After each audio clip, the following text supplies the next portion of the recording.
현재 전 세계가 국가별로 빗장을 걸어 잠그고 있는 가운데 한국만 입국 예외 허용을 한 나라가 있어 그 배경과 이유에 대해서 관심을 끌고 있습니다. 특히 이 나라의 경우 국가 면적이 작은데도 불구하고 한국에 대해서는 예외 입국을 허용했는데요. 바로 중동의 쿠웨이트입니다. 쿠웨이트 당국은 한국의 기업인들에 대해서 입국을 허락하여 현대건설을 비롯한 25개 한국 기업의 관계자들 106명이 쿠웨이트로 출국하게 됩니다. 항공기 운항 비용은 항공편을 이용하는 교민과 기업 측에서 부담하게 되는데, 현재 쿠웨이트는 외국인 입국 금지 및 항공편 전면 중단 조치를 취해 이와 같은 조치는 파격적인 결정으로 전해집니다. 물론 도착한 사람들은 각종 검사를 받아야 하며 기업이 마련한 숙소에 2주간 혼자 지내야 하는 과정이 있습니다만, 이 같은 결정을 내린 데 있어서는 한국 당국의 대처 상황이 전 세계에서 가장 모범적인 데다 한국의 테스트 키트를 수출받았기 때문으로 풀이됩니다. 한국의 비행기가 쿠웨이트로 출발하면서 진단 키트를 싣고 쿠웨이트에 가는 김에 기업인도 실어 가는 것으로 일종의 빅딜이 이루어졌는데, 이것을 위해서 정부 관계자들과 많은 기업인들이 투입된 것으로도 파악되고 있습니다. 쿠웨이트 인구는 410만 명 정도이며 면적도 한국의 5분의 1이 되지 않는 다소 작은 국가이므로 이번 사태에서 극도의 봉쇄 책을 쓸 수밖에 없는 상황으로 이 같은 특별 전세계 허락은 매우 이례적인 것입니다.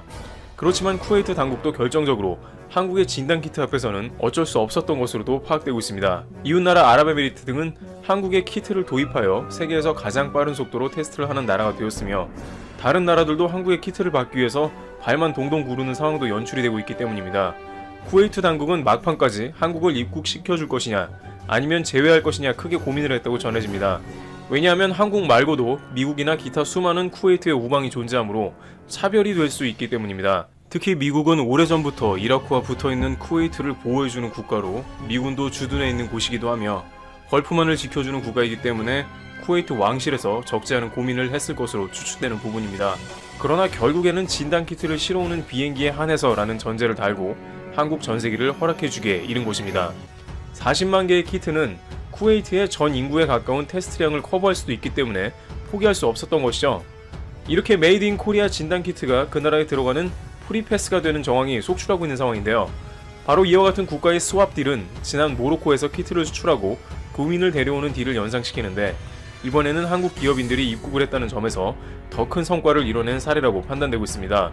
한국 당국에서도 이렇게 기업인을 쿠웨이트에 입국시키려는 이유는 쿠웨이트에서 진행되는 엄청난 프로젝트 때문입니다. 대표적으로 쿠웨이트의 알주로 LNG 터미널 건설 등 각종 기업들이 쿠웨이트에서 받은 수주들을 위해 쿠웨이트에 입국해야 했기 때문에 양국의 이해관계가 잘 맞은 것으로 파악되고 있습니다.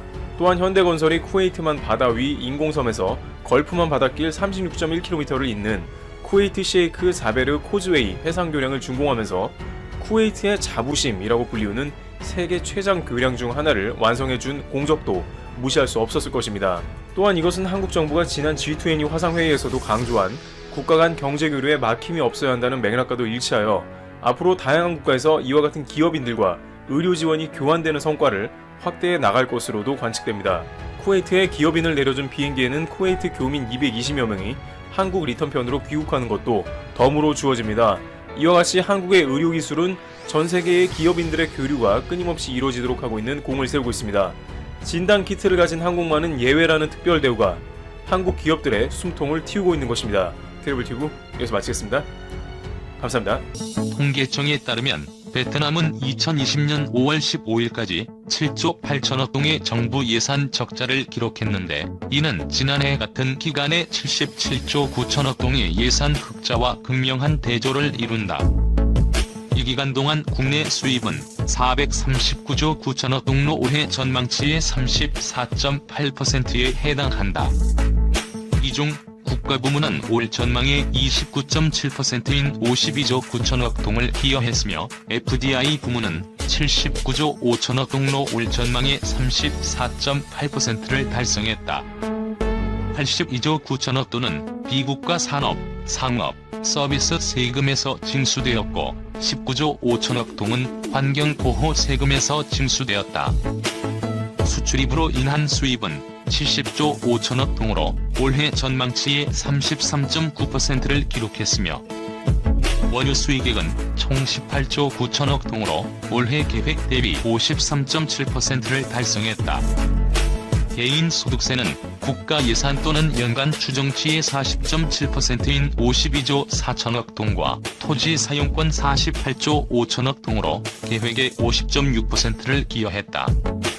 한편 4월 15일 현재 국가 예산 지출은 총 537.4조 동로 올해 계획의 30.8%에 해당한다. 이 중 정기적인 지출은 계획의 36.4%인 385조 동에 달했다. 자본 지출은 103조 8천억 동 또는 22.1%에 달했고 이자 지급액은 45조 6천억 동 또는 38.6%였다.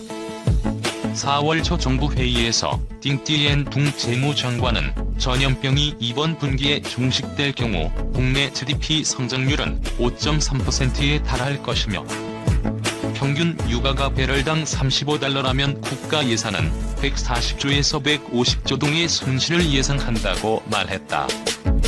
국내 총생산이 5% 미만으로 성장하면 손실은 더 커질 것이다. 베트남 남부의 대표적인 관광도시인 붕따오의 주말은 말 그대로 불야성이었다. 호치민에서 붕따오로 이어지는 도로 위로 차량들이 꼬리에 꼬리를 물었다. 호텔들은 오랜만에 특수를 만끽했다. 개방형 맥주 클럽엔 수백 명의 인파가 몰렸다. 클러버들은 심장을 두드리는 음악에 맞춰 파도처럼 요동쳤다. 오랜만에 개장한 그레이하운드 경견장은 사람들로 가득했다. 코로나 신종 바이러스 감염증 방역에 성공한 베트남이 경제 분야에서도 빠르게 회복세를 보이고 있다. 내수의 힘으로 적어도 1년 정도는 버틸 수 있을 것이란 전망이 나온다. 외부에서 밀려온 파도에 속절없이 무너졌던 2009년 글로벌 금융위기 때와는 다르다는 얘기다. 최근 공개된 베트남의 4월 상품, 서비스 소매 판매액은 전월 대비 21%, 전년 같은 달에 비해서도 26% 감소했다. 사회적 거리두기로 인해 물리적인 이동이 제한된 결과다. 하지만 소비 심리는 양호한 편이다. 올 1분기 소비자 심리지수는 122피로 집계됐다. 100점 이상이면 소비자가 경제 상황을 낙관적으로 보고 있음을 의미한다. 5월부터 내수가 꿈틀대기 시작한 데엔 이유가 있다. 코로나19 이후 베트남 주식시장으로 개인 자금이 유입되면서 외국인의 이탈에 따른 충격을 어느 정도 흡수하고 있다는 것도 베트남에선 처음 목격된 현상이다. 이달 4월에만 신규 개인 계좌가 36,721개 개설됐다. 2018년 11월 이후 최대치다. 강문경 미래셋 베트남 법인장은 5월 들어서도 하루 평균 거래량이 코로나19 이전과 비교해 2배가량 늘었다고 말했다. 주가를 방어하기 위한 자사주 거래를 비롯해 쌀 때 사두자는 심리가 개인들 사이에 퍼지고 있다는 게 베트남 증시 전문가들의 진단이다. 덕분에 VN 지수는 3월 1일 662피로 급락했다가 5월 29일 864피로 마감했다. 10여 년 전만 해도 베트남 주가지수는 외국인, 개인 할 것 없이 모두가 투매에 가까운 행태를 보이면서 2009년 2월 1일 245.74피로 급락했다. 2017년 2월 1일 1137.69피에서 2년 만에 나락으로 떨어진 셈이다. 하지만 올 5월에 베트남 증시는 13% 상승이란 성적을 내며 아시아 최고로 등극했다. 응우옌 수원 북 베트남 총리는 최근 베트남 TV 생방송으로 연결된 기업들과의 회의 자리에서 올해 5% 이상의 GDP 성장률 달성과 인플레이션 4% 이하로 유지하기 위해 더 많은 노력을 기울일 것을 촉구했다. IMF가 올해 베트남 GDP 성장률을 2.7%로 제시했고 SP는 1.2%로 예측하고 있다는 점을 감안하면 온도차가 확연하다. 북 총리의 주문은 두 가지로 해석할 수 있다. 일종의 정치적 선언일 가능성을 배제할 수 없다. 북 총리를 비롯해 2016년에 선출된 현 베트남 지도부는 5년간의 연평균 경제 성장률 목표를 제시한 바 있다. 내년에 베트남 경제가 회복되는 것도 중요하지만 올해 최악의 성적표를 받는 것만은 피하는 게 훨씬 더 기묘할 수 있다. 올해 GDP 성장률 숫자와 현 지도부의 권력 유임이 밀접하게 연결돼 있다는 얘기다. 국 총리는 경제를 총괄하는 수석 부총리 자리를 없애고 총리실로 권한을 통합하는 등 연임에 대한 강한 의지를 드러내고 있다. 베트남 외교가에선 국 총리가 코로나19 방역에 성공함으로써 그의 의지를 현실화할 가능성이 높아졌다는 전망이 나오고 있다. 국 총리의 자신감을 뒷받침해주는 건 베트남이 지난 10여 년간 축적해온 내수의 힘이다. 외국인 투자가 급격히 위축되지만 않는다면 5%대 성장이 전혀 불가능한 시나리오만은 아닐 수 있다. 아세안 국가 중 베트남은 글로벌 기업들의 차이나 원 전략 덕을 가장 많이 볼 국가로 부상 중이다. 올 1에서 5월 베트남에 유입된 FDI는 67억 달러다.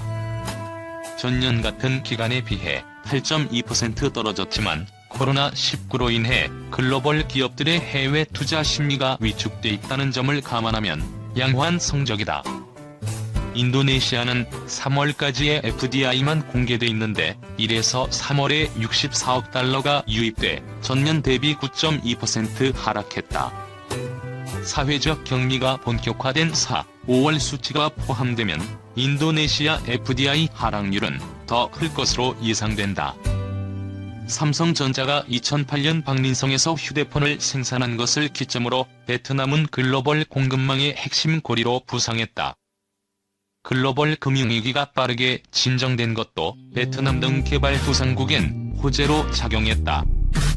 마이너스 금리를 초래할 정도로 급격하게 풀린 전 세계 유동성이 다양한 경로를 통해 베트남으로도 흘러들었다. 베트남이 외국인들의 간접 투자금을 얼마나 유용하게 활용했는지는 여전히 의문이다. 상당액이 지하 경제로 스며들었다는 게 정설이다. 하지만 낙수 효과 역시 분명했다. 청년들은 원하면 어디든 취직할 곳이 생겼다. 베트남 실업률은 2009년 처음 2% 밑으로 떨어진 이래 작년까지 1%대를 유지하고 있다. 호치민, 하노이 등 기존 대도시 외에도 이선 도시들도 경제 성장의 과실을 누렸다. 베트남 정부가 고수하는 원칙 중 하나인 지역균형 발전 덕분에 북, 중, 남부의 골고루 산업단지가 조성됐다. 이 같은 낙수 효과는 공식 통계로는 도저히 잡히지 않는 현상들을 만들어내곤 한다.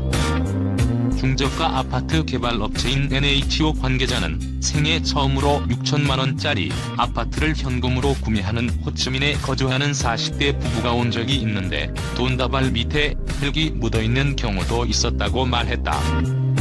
현금을 집 앞 마당에 묻어뒀다가 가져온 경우다. 요즘은 은행 이용률이 높아지고 모바일 결제도 흔해지긴 했지만 베트남 사람들은 여전히 현금과 금을 선호하는 것으로 유명하다. 베트남 특유의 과시적인 소비 문화는 그만큼 지갑에 돈이 들어있다는 증거다. 호치민에 있는 이마트 1호점에선 2개 들이 10만 동짜리 한국산 왕딸기가 불티나게 팔린다. 호치민 외곽에 있는 보밥은 한때 군부대 유료 창고였던 곳으로 베트남의 젊은 부부들이 많이 사는 곳이다. 완전 고용에 가까울 정도로 취직할 곳이 많은 데다 여성들도 일하는 문화가 자연스럽게 정착한 덕분에 대부분의 부부들은 맞벌이로 생활한다. 젊은 맞벌이 부부가 받은 평균 월급은 대략 $1,000 안팎이다. 이들은 2만 달러짜리 액센트를 구매하고 주말이면 근교로 나가 지인들과 함께 바비큐를 즐긴다. 주택에 대해선 크게 걱정하지 않는 편이다. 부모 세대 대부분이 전쟁 후 국가로부터 불화받은 조그만 집과 땅은 갖고 있기 때문이다. 베트남은 2010에서 2019년에 전 세계에서 부유층이 가장 빠르게 성장한 나라로도 꼽혔다. 웰스엑스는 최근 부의 10년이라는 제목의 보고서를 공개했는데 베트남이 2위를 차지했다. 관가와 재계에 포진한 이들 부유층은 보이지 않는 시크릿 인베스터로 내수 진작에 큰 역할을 하고 있을 가능성이 높다. 공식적으로 드러나지 않은 주주로서 어려움에 처한 회사에 유동성을 공급하거나 증시에서 외국인이 팔고 간 주식을 거둬들이는 시기다. 베트남 정부도 코로나19발 경기 침체를 막기 위해 내수 부양에 전력을 기울이고 있다. 2016년 이래 대출 증가율을 억제했던 정책 기조를 깨고 시중은행을 통한 유동성 확대를 적극 장려하고 있다. 베트남 중앙은행은 이달 중순 근로자 급여 목적에 한해 16조 동 규모의 무이자 대출을 제공할 계획이라고 발표했다. 베트남 정부가 수년간 외환, 환율, 금융시장 안정에 주력한 덕분에 아세안 내 다른 국가들과 달리 돈을 풀 만한 여력이 있다는 얘기다. 베트남 역시 코로나19 장기화로 인한 피해 권역에서 자유롭게는 힘들 것이다. GDP의 약 6% 이상 기여하는 관광 산업의 붕괴는 베트남 경제의 치명타일 수밖에 없다. 최근 베트남 기획투자부 차관은 올 1분기 GDP 성장률이 3.8%로 10년 만에 최저치를 기록했다며 전염병의 지속 시간과 심각성에 따라 25만에서 40만 명의 근로자들이 일자리를 잃을 수 있다고 경고했다. 하지만 베트남 경제가 과거처럼 쉽게 무너질 가능성은 낮다. 국영기업 민영화, 외국 투자 기업의 상장 요건 완화 등 그간 미뤄왔던 개혁 과제들을 이번 위기에 해결할 수 있다면 예상을 뛰어넘는 V자 반등도 가능할지 모를 일이다.